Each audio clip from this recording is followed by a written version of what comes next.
Hello and welcome to the first episode of the Game Mechanics. First ever. First ever. My name is Nick. My name is Chris. We are mechanics of games, apparently.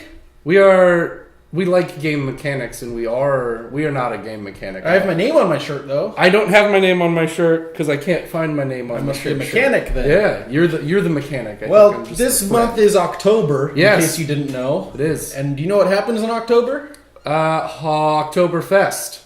Oktoberfest. No, Oktoberfest. Halloween. Yeah, happens in October, which means our first episode will be about some spooky games. Do you like that spooky voice? I do. You like to use it. I do. So we're going to try to talk to you about a filler or a family weight game, a longer weight game, and then something either new or kind of old, something old going back something into the blue, archives, maybe something borrowed. So we'll jump right into it. So our first game is Ghost. Ghooost. By Richard Garfield. You have to say all the O's. There's do. 3 O's in it. You love it. We just played this one the other day. We've played it a few times. We have. It's become this weird filler that we go to. It's a fun little filler. You like it. I do. Because you're the one who's like, why don't we play Ghost? Oh yeah. I don't know. It's a good little get us into a gaming mindset. Kind of just to pick up, draw one, play one, reminiscent of Uno. Yeah, it's got some Uno. I know that but it's not as.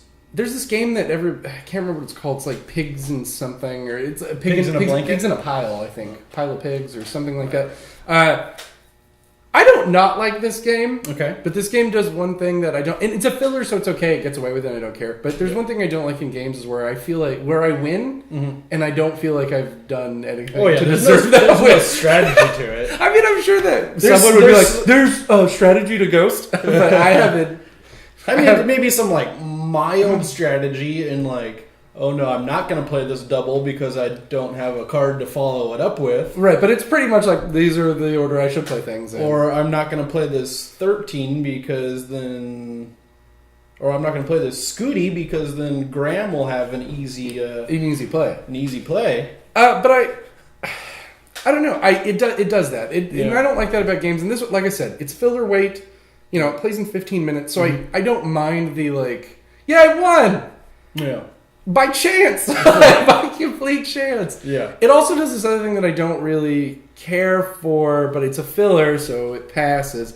Is like when someone gets forced to draw all the cards from the cemetery, and then it comes back around their turn, and they're like, okay, well, I'm going to play this same exchange that you've seen like 10, 15 times. Yeah. It's like, this pair, this pair, this pair, this pair, this pair, these 3, Scooty. You know, it's like almost like, okay, cool, we've seen this start. Yeah. The last 10 times people have gone So taking the big pile isn't as big of a penalty because you can just dump that whole pile all in one big play. Yes, the most strategic decision I usually am trying to make is if I can get the whole pile to the cemetery to discard, when do I do that to not make it easy for the person around me? Yeah.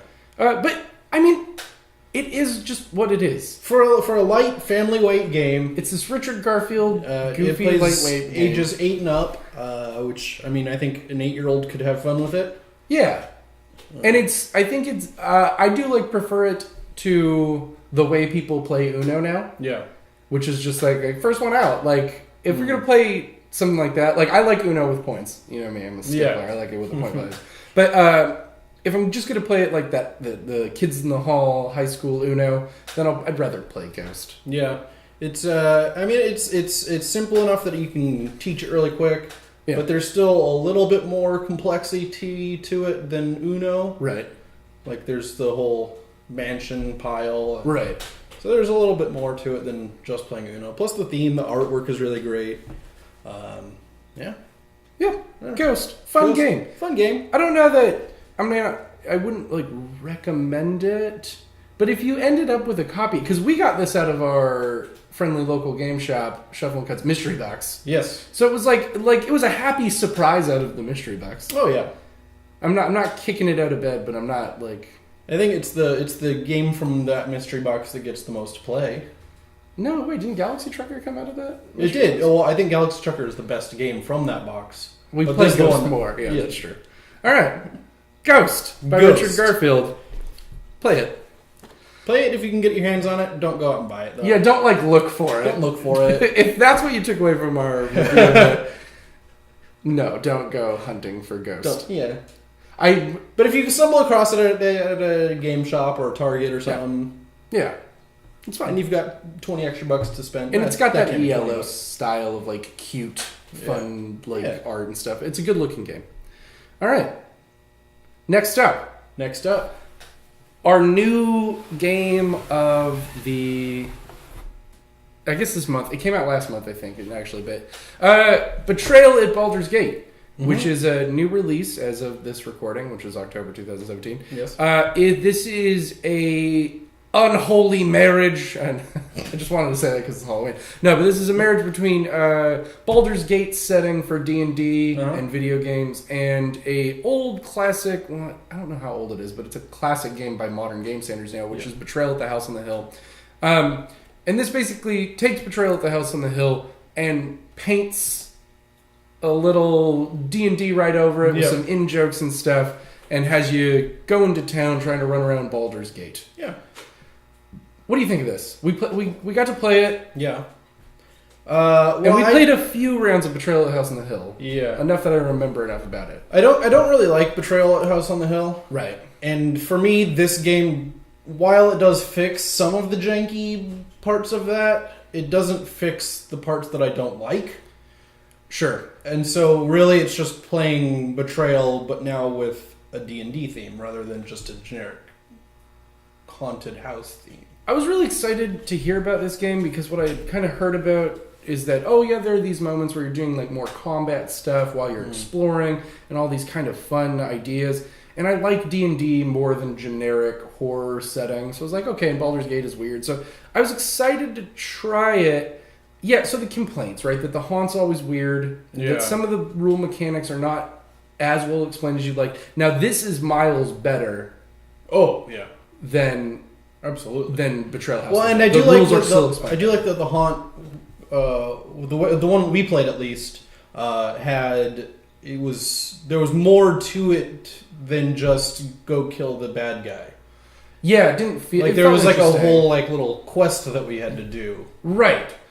And so in that way it kind of succeeds, but I kind of feel the same way. Yeah, it's always tough because if someone gets the haunt, if someone is the haunt or the traitor or whatever is running that part of it, and they're newer to board games, which is where this game kind of sits. It's in that gateway weight. Yeah. Because it's not a very serious strategic game. You just are kind of playing it for the theme. And if someone who doesn't really know board games is stuck with that haunt book, it can get bad. Yeah. Or it leaves rules kind of open to interpretation, and that can get really terrible. Yeah. And I think that's my main complaint about Baldur's Gate. I don't know that I won't play it again. I mean, it's one of those ones that I feel like I could break it out with certain groups that are just looking for like the horror theme and trying to have fun. That's why I was excited to pick this up for October, because I was like, it's Halloween, we'll give this a go. The problem is that it's I wouldn't want to play it with new gamers just because of the whole haunt situation. Yeah. But I don't know if seasoned gamers would the weight of it is more meant for newer gamers. I think you have to enjoy this game, and this is I'm not breaking new ground here, but you have to enjoy this as a game where you're just going to play this experience and get this story out, and that's kind of what it is.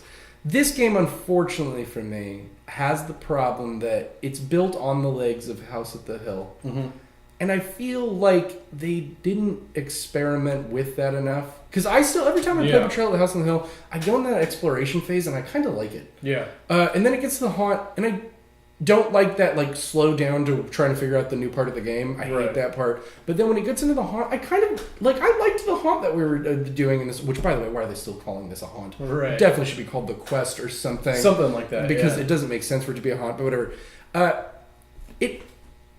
There's something there, and I think that they could have, WizKids and Avalon Hill could have built a little more onto what was there and created something very interesting. It's kind of my same problem with cover songs. Yeah. Like if your band's gonna cover a song, don't just redo the song. Right. Put something into it. And they tried, but there's not enough there. There's not enough innovation. It's more of just a second edition with a different theme. Yeah, kind of a thing. I mean, I do like it. I will play it again. I'm not. This is sadly two. We're getting off to two ones that I can't like. I would probably play Ghost before I played this, though. That being said, I would have to set up a night with specific people to play this game to be like, this is what we're going to play, because I kind of want to experience a few of the haunts and do that thing. Yeah. And I just don't know if I ever set up my board game nights enough for that. Right. I mean, unless there's really specifically a game that I want to get out. Yeah. And if I'm going to, it's not going to be for Betrayal of Baldur's Gate. Right. But, I mean, if you're looking for a thematic experience and you're seasoned gamers and you can accept that it's not going to be overly strategic and you're just, like, want to deal with the D&D setting and have a little fun, it's here for you. Yeah. It'll do that. Yeah, I mean, I know that there is a big following for Betrayal at the House on the Hill. Yes. It just, it kind of misses with our group. Yes. But if you are a big fan of the Betrayal at the House on the Hill stuff, I could see... Oh, you would love this. You would love this, I think. They've cleaned up a lot of the kind of weaker rules. They put it on a D&D theme, so if you like D&D and Betrayal, it's a double hit for you. And if you really love Betrayal, this, just for these the plastic clips that went on the old character cards were horrendous. Yeah, and they fixed that, so at least for those, you can fix those. Yeah. Another one that I think you could have fun with it, but I just don't know if I'm saying go get this game. Yeah, I unless you are already a fan of Betrayal and you just really like D&D, I wouldn't say run out and buy this. I agree. Yeah. So, I mean, but play it. I mean, it's fun. If you can get into it and you can get a group that really likes it, I think this thing would sing with a really good group that just likes the thematic sense. Absolutely. Yeah.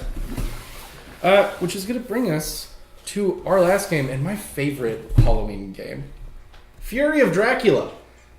Now, we got to go into what? We played this last night. We did play this last night. I got destroyed. You were just annihilated. I made every rookie young Dracula's mistake. Stayed in Spain too long. I was having too much sangria. You don't want to go to Spain? No! And I was just leaving vampires instead of anything to help me out. Okay. Fury of Dracula, for the uninitiated, is not asymmetrical. One versus all hidden movement game. Yep. So one player's going to play Dracula. The others are going to play hunters from the Dracula literature. So Nina Harker, the one... John Seward, the priest. Yep. Van Helsing, old Van Helsing, not young, sexy Hugh Jackman Van Helsing. The old guy. And Lord Gogelmang. Yep. Trying to hunt him down. And there's a lot of fun mechanics.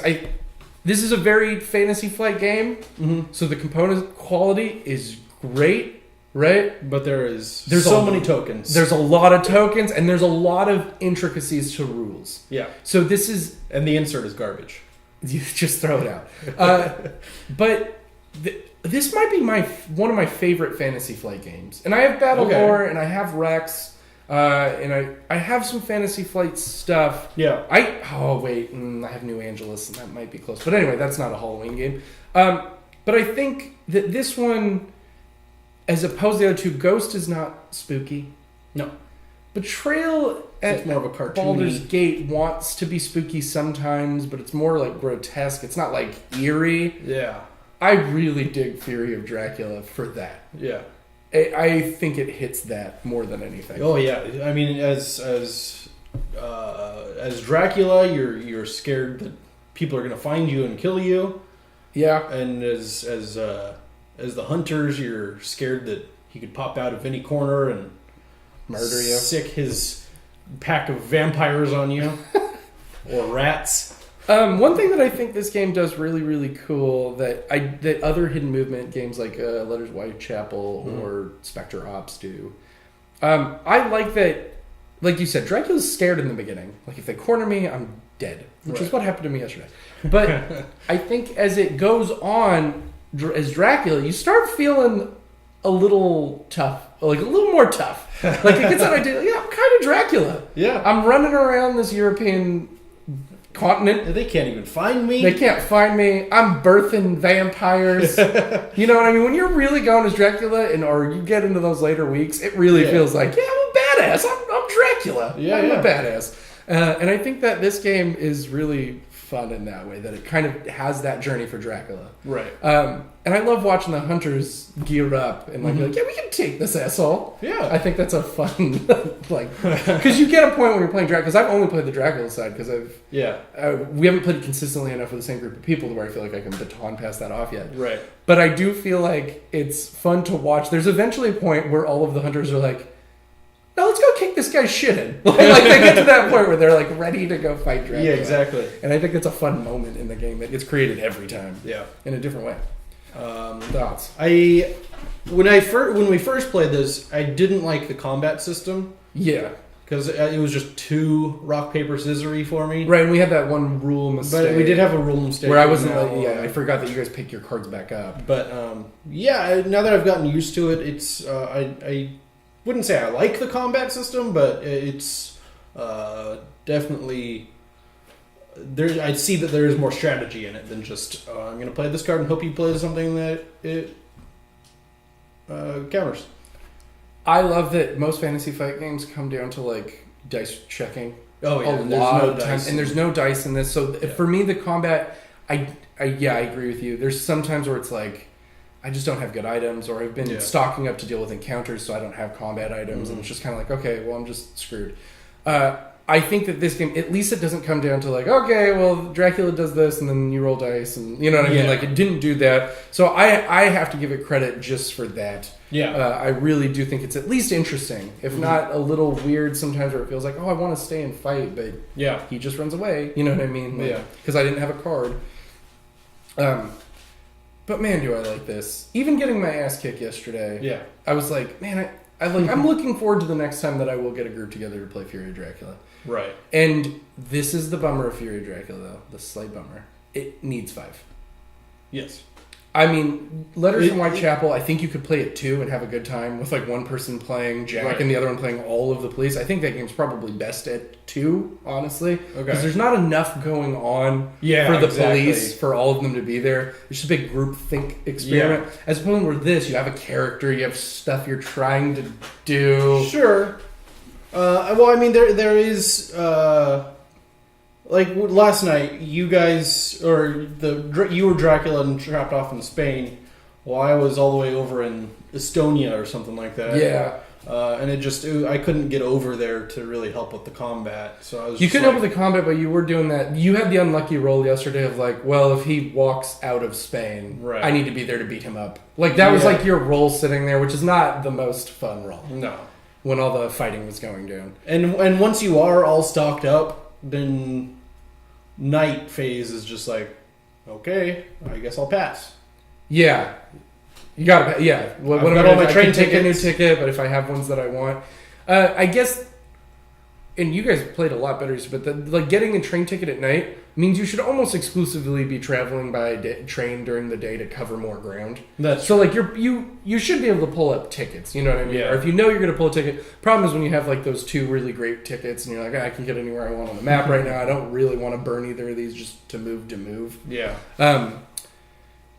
But yeah, it needs 5 because there's a little too much going on for one person, I think, to maintain all of the hunters. And all of the hunters stay out.